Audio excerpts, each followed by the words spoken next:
श्री राम दोस्तों, राजा जनक के दरबार में परशुराम जी का आगमन। सुनिए, भगवान श्री राम जी के द्वारा जनकपुर में धनुष भंग किया गया, धनुष तोड़ा गया। राजा जनक की शर्त के अनुसार तो धनुष टूटते ही सीता जी और राम जी का विवाह संपन्न हो गया। यह बात वहां उपस्थित गुरुजनों ने राजा जनक जी से कही। माता जानकी जी द्वारा राम जी के गले में जयमाला डाली गई। पूरे जनकपुर में हर्षो उल्लास है। राजा जनक और माता सुनैना बहुत ही मन में बहुत ही प्रसन्न है, किंतु वहां उपस्थित कुछ घमंडी राजा लोगों ने यह स्वीकार नहीं किया। वह यह नहीं चाहते थे कि सीता जी और राम जी का विवाह हो। कोई कहता है यह सब ठीक नहीं है, क्या केवल धनुष टूटने से ही विवाह पूर्ण हो जाएगा? हम ऐसा नहीं होने देंगे। कोई कहता है इन दोनों भाइयों को पकड़कर बांध लो, और राजा जनक भी इनका पक्ष लेते हैं तो उनके साथ भी ऐसा ही व्यवहार करो। दुष्ट राजाओं की बातें सुनकर लक्ष्मण जी इधर उधर देखते हैं कि आवाज कहां से आ रही है, किंतु वह डरपोक राजा लक्ष्मण जी के देखते ही चुप हो जाते थे। लक्ष्मण जी समझ नहीं पा रहे थे कि कौन बोल रहा है। माता सीता भी मन में बहुत भयभीत है। दुष्ट राजाओं के वचनों को सुनते हुए वह माता सुनैना जी के समीप पहुंची। तभी वहां महामुनि परशुराम जी का आगमन हुआ। परशुराम जी का आगमन होते ही दरबार में एकदम चुप्पी छा गई। वह मौन हो गई। जो जहाँ था वो वहीं रह गया। सारे राजा भयभीत हो गए, कांपने लगे। परशुराम जी को देखते ही जहाँ थे वहीं से दंडवत प्रणाम करने लगे। उनके सामने जाने का किसी में साहस नहीं है। जानते हैं उनके सामने जाने का मतलब मौत को बुलाना है। उनके सामने गए और उनका फरसा चल गया तो कौन बचाएगा? इसलिए बिना पूछे ही जो जहाँ थे वहीं से अपना और अपने पिताजी का नाम बताने लगे। सब थर थर काँप रहे हैं। जानते हैं क्रोधी मुनि है, कितनी ही बार पृथ्वी से वीर राजाओं को समाप्त कर चुके हैं। अब आपस में ही खुसर पुसर कर रहे हैं। एक राजा तो कहने लगा, बहुत बुरा हुआ, आज हम बहुत बुरे फंसे, ना तो हम धनुष तोड़ पाए और अब लगता है बिना मौत के ही मारे जाएंगे। परशुराम जी से कौन बचाएगा? दूसरा कहने लगा, हमने तो पहले ही कहा था कि घर चलो, तुम ही यहाँ बैठे रहे, देखते हैं यही बैठकर तमाशा देखते हैं। अब देखो लो तमाशा, आपस में एक दूसरे पर दोषारोपण कर रहे हैं। कोई कहता है बेचारे जनक जी ने भी कहा था कि अपने अपने घर चले जाइए, किंतु हमारी ही बुद्धि मारी गई जो हम यहाँ पर बैठे रहे। भगवान जाने इस महामुनि से कैसे बच पाएंगे। इस तरह का एक दूसरे पर दोषारोपण कर रहे हैं। एक घमंडी राजा तो कहने लगा, मुझे मालूम था ऐसा ही होने वाला, इसलिए मैंने जानबूझकर धनुष नहीं तोड़ा। मैं जानता था कि धनुष टूटने के पश्चात इसी तरह की परेशानी आएगी, नहीं तो क्या मैं धनुष नहीं तोड़ सकता था? जब इस बालक ने धनुष तोड़ दिया तो मेरे लिए तो बहुत आसान था, किंतु मैं जानता था, देखो अब देखो मजा आएगा। जिसने धनुष तोड़ा है अब उसकी खैर नहीं है। सब राजा लोग आपस में इस तरह डरते हुए बातें कर रहे हैं। परशुराम जी वहां पर आ गए हैं जहां पर धनुष टूटा पड़ा हुआ है। विश्वामित्र जी बहुत ज्ञानी महात्मा है। परशुराम जी को देखकर सब राजा लोग उन्हें दंडवत प्रणाम करते हैं, किंतु विश्वामित्र जी ने राम लक्ष्मण दोनों भाइयों को प्रणाम करने नहीं भेजा। वह जानते हैं कि गड़बड़ हो सकती है। जैसे ही प्रणाम करने जाएं और किसी ने कह दिया कि यही है धनुष तोड़ने वाला, यही है, और यदि परशुराम जी का फरसा उठ गया तो कौन संभालेगा? इसलिए दोनों भाइयों को नहीं जाने दिया। पहले समय गए और अपनी बाहें फैलाकर परशुराम जी से कहने लगे। चतुराई यह दिखाई कि अपनी बाहों से परशुराम जी का फरसे वाला हाथ दबा लिया और राम जी और लक्ष्मण जी दोनों भाइयों को प्रणाम करने के लिए कहा कि राम लक्ष्मण चलो आओ, चरण छुओ गुरुदेव के। तुरंत दोनों भाइयों से परशुराम जी के तुरंत दोनों भाइयों से परशुराम जी के चरण स्पर्श करा दिए। परशुराम जी ने दोनों भाइयों को देखा और देखते ही रह गए। बड़ा अद्भुत रूप था। परशुराम जी ने विश्वामित्र जी से पूछा, यह कौन है? विश्वामित्र जी ने तुरंत उत्तर दिया, देर नहीं की, वह राजा दशरथ के राजकुमार है, राम लक्ष्मण इनका नाम है। बहुत संक्षिप्त परिचय दिया और दोनों भाइयों से कहा कि अपने स्थान पर जाकर बैठ जाओ। राम जी, लक्ष्मण जी दोनों भाई अपने स्थान पर बैठ गए। जनक जी ने भी श्री सीता जी से परशुराम जी का आशीर्वाद दिलवा कर निश्चित हुए। वह विचार कर रहे थे कि अब सीता जी को भी परशुराम जी का आशीर्वाद मिल गया है। अब गड़बड़ चाहे हो सकती है, कम से कम अनहोनी नहीं हो सकती। अनहोनी का कोई खतरा नहीं है, अब अनहोनी नहीं होगी, यह मन में सोचकर संतुष्ट हो गए। अब परशुराम जी ने जनक जी से पूछा, यहाँ इतनी भीड़ किस लिए है? तब जनक जी ने कहा, महाराज मेरी बेटी का विवाह है, धनुष यज्ञ था। इतना सुनते ही परशुराम जी बोले, क्या धनुष टूट गया? और पलट कर देखा तो धनुष पास में ही टूटा पड़ा हुआ था। अब तो परशुराम जी बहुत क्रोधित हुए, कहने लगे, धनुष तोड़ने का साहस किसने किया है? जिसने भी धनुष तोड़ा है वह इस समाज से अलग खड़ा हो जाए। वह सहस्त्र बाहु के समान मेरा शत्रु है, आज मैं उसे छोड़ूंगा नहीं। यह सुनकर कपटी राजा आपस में बातें करने लगे, कहने लगे, भगवान जो करता है अच्छे के लिए करता है। अच्छा ही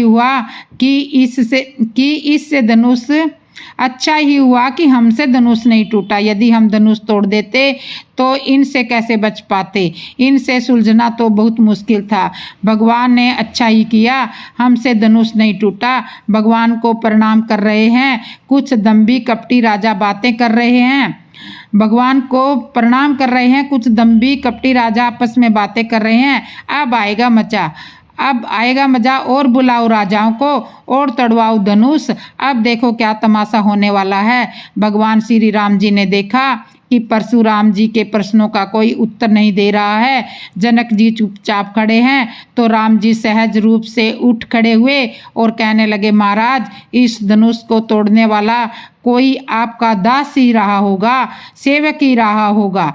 परशुराम जी ने कहा कि सेवक का धर्म तो सेवा करना है, इस तरह का विद्रोह करना नहीं है। आज राजा जनक का जहाँ तक का राज्य है वहाँ तक की पृथ्वी को पलट दूंगा। लक्ष्मण जी मन ही मन मुस्कुरा रहे हैं कि पृथ्वी को धारण तो मैंने किया हुआ है और यह मुनिराज पृथ्वी पलटने की बात कह रहे हैं। परशुराम जी जनक जी के दरबार में बार बार फरसा दिखा रहे हैं, गर्जना कर रहे हैं। राजा लोग थर थर कांप रहे हैं, कहते हैं आज तो बिना मौत के ही मारे जाएंगे। कम से कम धनुष तोड़कर मरते तो यह बात तो रहती कि धनुष तोड़कर मरे हैं, किंतु कुछ भी हाथ नहीं रहा। अब तो परमात्मा ही रक्षा करेंगे, वही सही है। अब तो परमात्मा ही हमारी रक्षा कर सकते हैं। लक्ष्मण जी ने राम जी से कहा,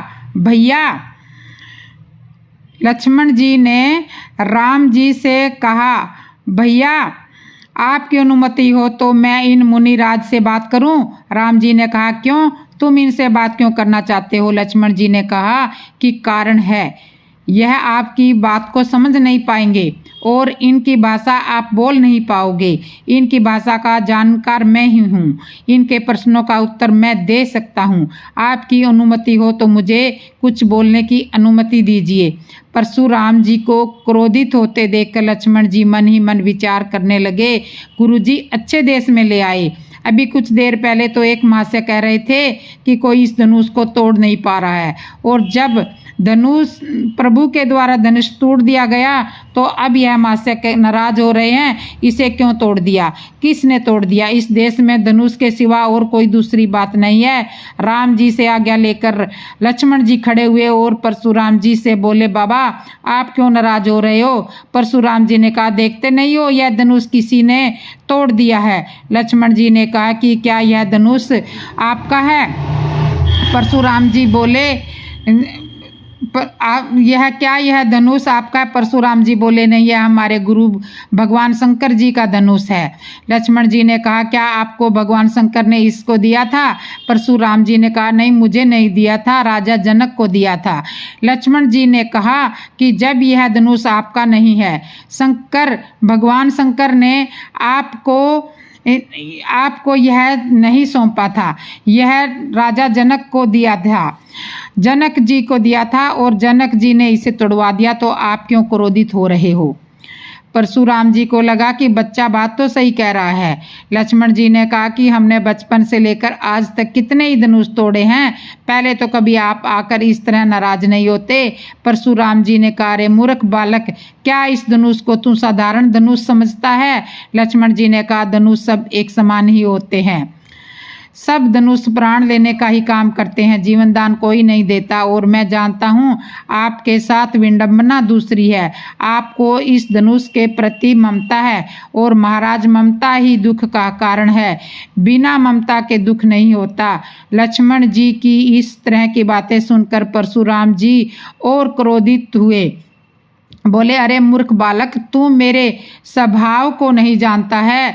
मेरे फरसे की ओर देख, मैंने इस फरसे से कितनी बार इस पृथ्वी को क्षत्रिय विहीन किया है, क्षत्रिय विहीन कर दिया है। लक्ष्मण जी ने कहा, देख रहा हूँ, मैं केवल फरसा ही नहीं, आपके पास जितने भी शस्त्र हैं, त्रिशूल है, धनुष बाण है, मैं सबको देख रहा हूँ, किंतु मैं इनसे डरता नहीं हूँ, क्योंकि यह सब तो मेरे खिलौने हैं। इन्हें देखकर तो मुझे ऐसा लगता है कि आप कोई कुशल हथियार बेचने वाले कारीगर हो और जनकपुर में शस्त्र बेचने आए हो। मैं इनसे डरता नहीं हूँ, मैं तो आपके शरीर पर जो जनेऊ विराजमान है उसे देख रहा हूँ। आप ब्राह्मण कुल के हो, इसलिए मैं आपका सम्मान कर रहा हूँ। लक्ष्मण जी की बातें सुनकर परशुराम जी लक्ष्मण जी की ओर फरसा लेकर दौड़े। इतने में श्री राम जी परशुराम जी के सामने आए और बोले, मुनिराज, इस बालक को क्षमा कर दीजिए, यह बालक है। परशुराम जी ने कहा, तुम्हारा भाई बहुत उदंड है।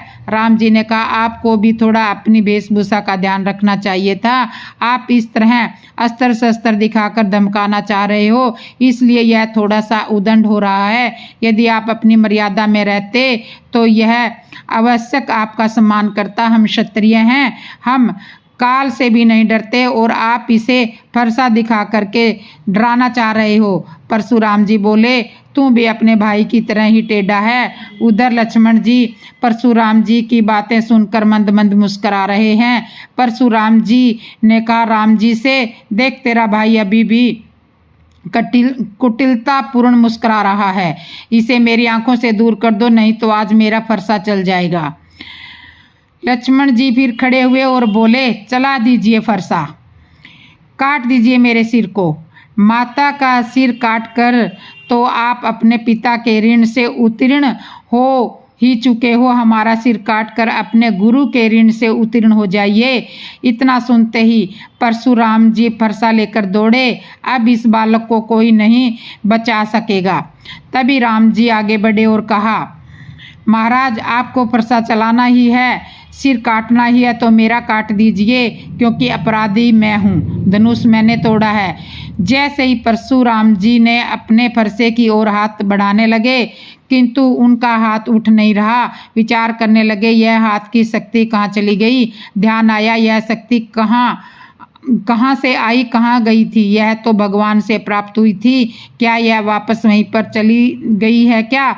जैसे परशुराम जी को यह बोध हुआ, उन्हें लगा कि यह समय नारायण ही तो नहीं है। अपने संशय को मिटाने के लिए उन्होंने राम जी से कहा, आप राम हो तो मेरे इस धनुष बाण को धारण कीजिए। जैसे ही परशुराम जी ने अपना इतना कहा तो धनुष बाण समय राम जी के हाथ में चला गया। परशुराम जी समझ गए यह तो समय भगवान है, क्षमा प्रार्थना करने लगे। भगवान ने उनकी प्रार्थना स्वीकार की और कहा, अब यह धनुष बाण मेरे हाथ में आ चुका है, अब इसे चलाना कहाँ है। अब आप ही बताइए कि इसे चलाकर मैं किसे नष्ट करूं। परशुराम जी ने कहा, प्रभु, इसे चलाकर आप मेरे पुण्य नष्ट कर दीजिए। लक्ष्मण ने कहा, गुरुदेव, पाप नष्ट करवाइए, पुण्य क्यों नष्ट करवाना चाहते हो? परशुराम जी बोले, पाप तो मेरे प्रभु के दर्शन करने से ही नष्ट हो गए हैं, अब मैं अपने पुण्य ही नष्ट करवाना चाहूँगा। इस तरह राम जी ने बाण चलाकर परशुराम के पुण्य नष्ट किए। परशुराम जी वापस तपस्या करने के लिए वन में चले गए। राम जी ने जनकपुर में शिवजी का धनुष भंग किया। परशुराम जी द्वारा सब राजाओं का अभिमान दूर कर दिया। परशुराम जी के द्वारा सब राजाओं का अभिमान दूर किया। परशुराम जी की तपस्या करके परशुराम जी तपस्या करने के लिए वन में चले गए। जब सब कुछ प्रभु प्रेरणा से होता है तो फिर धनुष यज्ञ में परशुराम जी के आने का क्या उद्देश्य रहा? यहाँ गोस्वामी तुलसीदास जी ने इस प्रसंग का वर्णन इसलिए किया है कि जो अभिमानी राजा उछल कूद कर रहे थे, ऐसा कर देंगे वैसा कर देंगे, सीता जी को छुड़ा लेंगे, राम जी लक्ष्मण जी को बंदी बना लेंगे, अपनी वीरता का बखान कर रहे थे, तब राम जी के मन में यह घोषणा हुई कि इन लोगों का इलाज होना चाहिए, इसलिए परशुराम जी का आगमन करवाया। और जब लक्ष्मण जी परशुराम जी का समाध हो चुका, परशुराम जी राम जी को जान गए कि यह ब्रह्मा है, भगवान है, उनकी चरण वंदना करके वापस तपस्या करने के लिए चले गए। तब राजा लोगों को यह लगा कि हम तो बेकार की बातें कर रहे थे, इन्हें नन्हे नन्हे राजकुमार समझ रहे थे, इनके सामने तो भगवान परशुराम जी जैसे कि यह हाल है कि जिन्होंने इनके चरण छू कर गए हैं, जिन्होंने इनके चरण छू कर गए हैं, तो हमारी तो औकात ही क्या है। सभी राजाओं ने राम जी को मन ही मन चरण वंदना की और लौट गए। बस तुलसीदास जी इस प्रसंग से यही आशय निकालते हैं। आगे चलते हैं। अब सीता जी की जयमाला लिए हुए राम जी के समक्ष आती है। राम जी सहज रूप से खड़े हैं। यहाँ से राम जी के विवाह में हास्य विनोद का दौर शुरू होता है। आनंद लीजिए। विद्वानों ने राम जी की लीला को काल्पनिक रूप से अलग अलग दर्शाया है। किसी एक रामायण में ऐसा लिखित परिणाम तो नहीं है। अच्छे भाव से प्रसंगों का आनंद लीजिए। सीता जी की सखियों ने राम जी से कहा, हमारी लल्ली छोटी है। सीता जी की सखियों ने राम जी से कहा, हमारी लल्ली छोटी है, आप थोड़ा झुक जाइए ताकि जानकी जी आपके गले में जयमाला डाल सके। राम जी सहज रूप से गर्दन झुकाकर खड़े हो गए।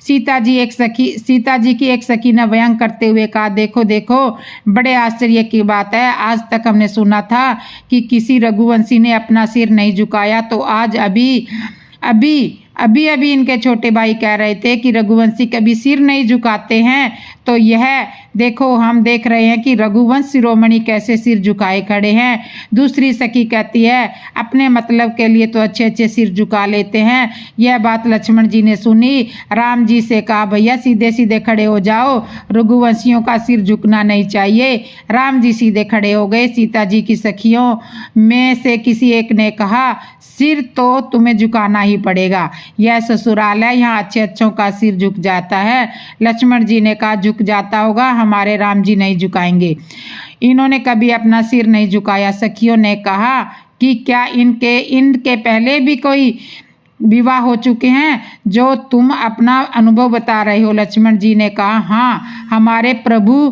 पूर्ण ब्रह्म परमात्मा है। लक्ष्मण जी ने कहा, हमारे प्रभु पूर्ण परब्रह्म परमात्मा है, इनके कितने ही अवतार हुए हैं और विवाह भी हुए हैं। सखियों ने कहा, हम जानती हैं होंगे यह ब्रह्मा, किंतु इनके विवाह का यह पहला अवसर है। हम यह भी जानती हैं इनके जितने अवतार हैं उन सब अवतारों की सूची हमारे पास है। आप बताइए इनका किस अवतार में विवाह हुआ है? क्या शुक्र अवतार में हुआ है, मत्स्य अवतार में हुआ है, या कच्छप अवतार में हुआ है, नरसिंह अवतार में हुआ है, कौन से अवतार में हुआ है? किसी एक अवतार का नाम बताइए। बड़ी मुश्किल से यह अवसर मिला है, इसलिए हमारी बात मान लो और सिर झुकाने को कहो। लक्ष्मण जी यह सुनकर चुप रह गए। सीता जी की सखियां बड़ी चतुर है, होंगी क्यों नहीं, जगत जननी माँ जानकी जी की सखियां है, राम जी सिर कैसे झुकाएंगे। इसके लिए उन्होंने एक तरीका अपनाया। चतुराई दिखाते हुए सारी सखियां मंगल गीत गाने लगी। इस मंगल गीत के माध्यम से राम जी को ऐसा लगा कि शायद गले में जयमाला पड़ चुकी है, क्योंकि उन्होंने गीत ही कुछ इस तरह का गाया था। राम जी समझ नहीं पाए। विश्वास नहीं होने पर गर्दन झुकाकर देखना चाहा, क्या सही में गले में जयमाला डल चुकी है। राम जी ने जैसे ही अपनी गर्दन झुकाकर देखना चाहा, वैसे ही श्री सीता जी ने राम जी के गले में जयमाला डाल दी। महल में करतल ध्वनि गूंज उठी। सीताराम जी का जयमाला कार्यक्रम संपूर्ण हुआ। जनक जी ने अयोध्यापुरी में राजा दशरथ जी के पास बारात लेकर जाने के लिए अपने दूतों के द्वारा संदेश भेजा। दूत अयोध्यापुरी में पहुंचे। जनक जी के दूतों ने राजा जनक का संदेश महाराज दशरथ जी को सुनाया। दशरथ जी अत्यंत आनंदित हुए। जब यह बात भरत जी को मालूम हुई, तब वह प्रसन्न होते हुए माता सुमित्रा, कौशल्या जी और केकई के पास में पहुंचे और राम जी का विवाह होने वाला है यह समाचार माताओं को सुनाया। माताओं को भी जब से गुरु विश्वामित्र दोनों भाइयों को लेकर गए थे, तब से कोई समाचार नहीं मिला था, और उन्होंने जब यह समाचार सुना कि राम जी का विवाह संपन्न होने वाला है, मन में बड़ी प्रसन्नता हुई। अब तो पूरे अयोध्यापुरी में ढोल नगाड़े बजने लगे। राजा दशरथ जी द्वारा बारात की तैयारियां शुरू हुई। सब लोग हाथियों पर चढ़कर, घोड़ों पे चढ़कर बारात जाने के लिए तैयार हो गए। राम जी की बारात में सबसे अधिक संत महात्मा थे, जिन्हें दशरथ जी ने हाथियों पर विराजमान कराया, और समय दशरथ जी गुरु वशिष्ठ जी के साथ में रथ पर सवार होकर बारात के लिए चले। बारात जा रही है, जहाँ से भी बारात निकलती है लोगों को बड़ा आश्चर्य होता है। आज तक ऐसी बारात नहीं देखी। बारात में हाथ में माला लिए, चेहरे पर दाढ़ी बड़ी हुई, भगवा वस्त्रधारी संत महात्मा विराजमान है। जैसे ही बारात किसी गांव नगर से गुजरती है, सब लोग बारात देखने के लिए इकट्ठा हो जाते हैं। सब लोग बारात देखने के लिए वहां पर इकट्ठा हो जाते हैं। अयोध्या से बारात जा रही है। श्री राम जी की बारात जा रही है। जहाँ से भी बारात निकलती है लोगों को बड़ा आश्चर्य होता है। आज तक ऐसी बारात नहीं देखी। बारात में हाथ में माला लिए, चेहरे पर दाढ़ी बड़ी हुई, भगवा वस्त्रधारी संत महात्मा विराजमान है। जैसे ही बारात किसी गांव नगर से गुजरती है, सब लोग बारात को देखने के लिए इकट्ठा हो जाते हैं और पूछते हैं यह बारात कहाँ की है। बाराती लोगों में बड़ी अकड़ थी और होना भी संभावित था। आखिर श्री राम जी की बारात जाने का सौभाग्य मिला था। बाराती लोग मुझ पर हाथ घुमाते हुए बड़े अकड़ के साथ कहते हैं यह बारात चक्रवर्ती सम्राट महाराजा दशरथ जी के पुत्र राजा दशरथ जी अयोध्या नरेश के बड़े पुत्र राम जी की है। अयोध्यापुरी से आ रही है और विदेह राज महाराज जनक के यहाँ जनकपुर जा रही है। जनक जी की पुत्री सीता जी का विवाह राम जी के साथ होना तय हुआ है। लोग बड़ी प्रशंसा करते हैं, वाह वाह क्या बात है, बहुत सुंदर बारात है। बारात इतनी सुंदर है तो दूल्हा तो बहुत सुंदर होगा। कहाँ है दूल्हा? नगरवासी प्रश्न करते हैं, दूल्हा कहाँ है भैया, दूल्हा कहाँ है? इतना सुनकर बारातियों के होश उड़ जाते हैं। अब कैसे कहें कि दूल्हा नहीं है? दूल्हा तो वहाँ पहले ही पहुँच चुका है और उसी के द्वारा कार्यक्रम तय किया गया है। वह सब एक दूसरे का मुंह देखने लगते हैं, एक दूसरे से कहने लगे बताओ बताओ दूल्हा कहाँ है, इन्हें बताओ। आपस में ही कहते हैं जो तुम्हें मालूम है वही हमें मालूम है, तुम ही बता दो। अब जब बारात में दूल्हा है ही नहीं तो बताएं कैसे? फिर किसी एक समझदार ने बहाना बनाते हुए कहा बारात बहुत बड़ी है, दूल्हा पीछे आ रहा है। बताने वाले ने सोचा इनसे अभी तो पीछा छूटे, पीछे वाले उनकी वह जानेंगे। अब दर्शक लोग दूल्हे के दर्शन के इंतजार में खड़े हैं और जब पीछे बारात खत्म होती दिखाई दी, दूल्हा तो दिखाई दे नहीं रहा है। तब उन गांव वालों के दर्शकों ने पीछे वालों से पूछा भैया दूल्हा कहाँ है? अब तो पीछे वालों के साथ में भी वही समस्या आ गई, दूल्हा है नहीं तो बताएं कैसे, बताएं किसको दूल्हा? उन्होंने दर्शकों से पूछा, क्या आप लोगों को आगे वालों ने क्या बताया था? दर्शक कहने लगे, उन्होंने तो बताया था कि दूल्हा पीछे आ रहा है। पीछे वाले बाराती बड़े चक्कर में पड़ गए, अब उन्हें क्या बताएं। तब किसी एक समझदार ने बहाना बनाते हुए कहा, बात यह है कि बारात बहुत लंबी है, तुम लोगों का ध्यान गया नहीं होगा, दूल्हा तो बीच में ही निकल गया है। जैसे तैसे करके वहां से वह लोग बचे। एक स्थान पर जाकर कुछ समय के लिए बारात रुकी। तब सब बाराती इकट्ठे होकर राजा दशरथ जी के पास पहुंचे और कहने लगे, महाराज, सब लोग पूछते हैं दूल्हा कहाँ है, दूल्हा कहाँ है, दूल्हा कहाँ है, इसलिए हमारी बड़ी हंसी हो रही है, इन्हें क्या जवाब दें? दशरथ जी ने कहा, गुरुजी से पूछो। तब बारातियों ने गुरुजी से पूछा कि दूल्हे के संबंध में हम लोगों को क्या उत्तर दें? तब गुरु वशिष्ठ जी ने बड़े सहज रूप से कहा, इसमें परेशान होने वाली क्या बात है, किसी एक को दूल्हा बना दीजिए। बाराती भी बड़े चतुर थे, कहने लगे, हमने कह दिया है कि यह बारात राम जी की है और राम जी को तो किसी ने देखा ही होगा, उन्हें तो लोग पहचानते होंगे, इसलिए किसी को भी दूल्हा बना देना यह तो ठीक नहीं है। लोग पहचान जाएंगे, कहेंगे यह तो राम जी नहीं है। तब गुरुजी ने कहा कि एक काम करो, भरत जी को दूल्हा बना दो। भरत जी का रूप भी राम जी के रूप से मिलता जुलता ही है। तब सब लोगों को यह सुझाव बड़ा अच्छा लगा और अब भरत जी को दूल्हा बना दिया। अब तो बारातियों में फिर से अकड़ आ गई। बारात आगे बढ़ी। आगे फिर लोगों ने प्रश्न किया, कहाँ की बारात है और कहाँ जा रही है? बाराती बड़े गर्व से कहते हैं, दूल्हा बताएं। लोग कहते हैं, हम दूल्हे को नहीं पूछ रहे, हम बारात का पूछ रहे हैं, कहाँ से आ रही है और कहाँ जा रही है। तब बाराती अति शीघ्रता से कहते हैं, अयोध्या से बारात आ रही है और जनकपुर राजा जनक के यहाँ जा रही है। तब अब बताएं कि हम तुम्हें दूल्हा कहाँ है? भरत जी की ओर इशारा करते हुए कहते हैं, वह रहे हमारे दूल्हे राजा। और भरत जी को दूल्हा बताकर मन में बड़े प्रसन्न होते हैं। दर्शक लोग भी यह सुनकर और देखकर मन में बहुत प्रसन्न होते हैं और प्रशंसा करते हैं, वाह भाई, क्या बात है, बहुत सुंदर, बहुत सुंदर, बहुत सुंदर दूल्हा है और बहुत सुंदर बारात है, क्या कहना।